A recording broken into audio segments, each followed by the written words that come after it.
Okay, so I'm back with another Underworld video, and this time I have something a little bit different to talk about. This isn't the movies, this is actually a comic book. It's Underworld, Red in Tooth and Claw. And this comic actually stars the Lycan Raze. So the overview of this comic is Underworld, Red in Tooth and Claw was written as a non-canon account of how Raze, Lucian's right-hand man, became a Lycan. This is portrayed as Raze's life flashing before his eyes right before he is killed by Victor, which is when Victor snaps his neck. Volume 1 begins with Raze facing off against Kraven's enforcer, Soren. After having found Lucian seemingly dead, Raze transforms and takes the opportunity to kill Soren.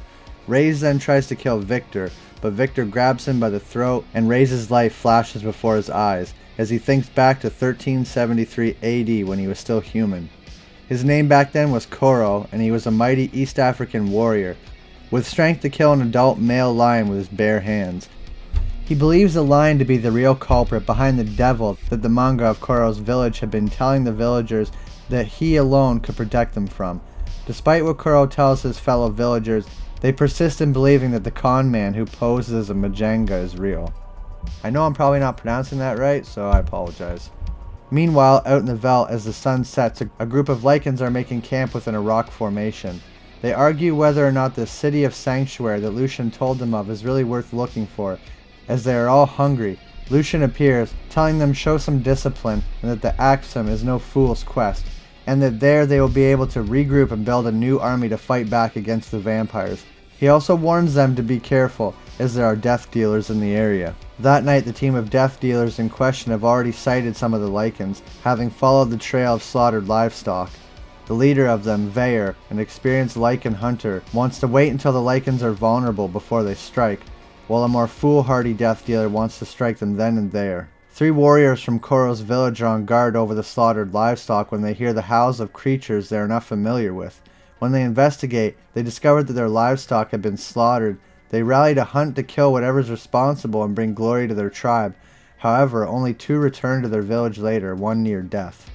The charlatan Majanga starts to stir up the villagers' fear, proclaiming how that he alone can protect them from the evil that comes by night, the black-hearted devil. Koro alone does not buy into the false Majanga's words, and argues that it may more likely just be another Minyama, and should put together another hunting party. When no one will go with him, Koro declares that he will go alone. On this hunt, Koro finds the remains of a lion, and not recognizing the tracks of the beasts that attacked, fears that the Majanga may have spoken true after all. Following the track, Koro comes across the pack of Lycan, who have brought down an elephant. At the same time, the death dealers, who are also tracking the Lycans, lie in wait for the Lycans to become vulnerable before they strike. Knowing none of this, Koro charges at the Lycans, only to be confronted by Lucian, but keeps charging. Vayer, the leader of the team of death dealers, instructs his team to wait for his signal. Koro kills one of the Lycans, still in human form, with his bare hands, which impresses both Vayer and Lucian. One of the other vampires, Lazar, impatient, fires his crossbow. With the element of surprise lost by Lazar, Vayer is left with no choice but to order his team to open fire.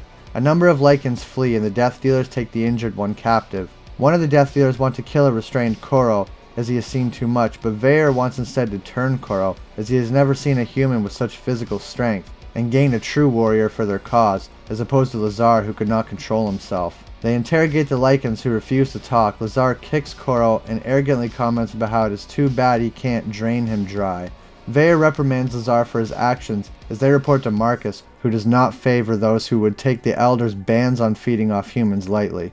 Lucian and the other Lycans are spying on the death dealers and observe what Koro does as he frees himself and drives away the vampires for a moment, freeing the wounded Lycan. Lucian calls the other Lycans to attack the death dealers while they are distracted. They all charge and attack. As Koro escapes, he is confronted by Lucian and is startled by Lucian's speed. Lucian tells Koro, "Fear not, warrior, I have plans for you," before biting him. So that's a little overview of the Underworld comic, Red Tooth and Claw, about Raze. Like I said, this is a non-canon little story about how he was turned into a Lycan, and this all occurring as a flashback right before Victor kills him by snapping his neck. If you enjoyed the video, please leave a like and subscribe. I really appreciate it. I'll see you in the next video.